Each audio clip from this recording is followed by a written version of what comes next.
তো আবারও এক সপ্তাহ পরে আমরা এসেছি সেই রাজমহলে, যেখানে আমরা কাজ করছিলাম। তো এখানে 15টা এসি ছিল, 15টা এসির মধ্যে 11টা আমরা কিন্তু অলরেডি ইনস্টল করে ফেলেছি, আর 4টা বাকি ছিল। তো কিছু কাজ বাকির জন্য আমরা এক সপ্তাহ থেকে আসিনি, আবারও এসেছি সেই কপার পাইপ নিয়ে আজকে। তো এখন কপার পাইপের রেট বুঝতেই পারছেন কিরকম হাই, অনেক হাই। এটা হচ্ছে কপার পাইপ, অনেক হাই রেট হয়ে গেছে। তো আমরা কাস্টমারকে যে সময় রেট দিয়েছিলাম সেই সময় কিন্তু কপার রেট একটু কম ছিল, এখন কিন্তু অনেকটাই বেশি। আর আমরা যখন রেট দিয়েছিলাম, তো আমরা আমাদেরকে সেই হিসাবেই কাজ করতে হবে, যেহেতু আমরা অলরেডি রেট দিয়ে ফেলেছি কাস্টমারকে। আমাদের প্রায় এখানে কপার পাইপ লাগছে 600 ফুটের ওপরে, 15টা এসিতে 600 ফুটের ওপরে কপার পাইপ লাগছে।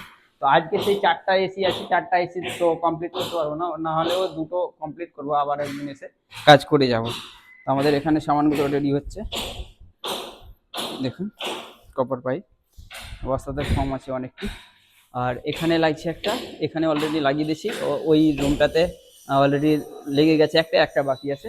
আর এখানে লাগবে দুটো, এখানে একটা আর এই সামনে একটা, এই দুটো যাবে এখান দিয়ে বাইরে, এখান দিয়ে বাইরে চলে যাবে আর একদম নিচে।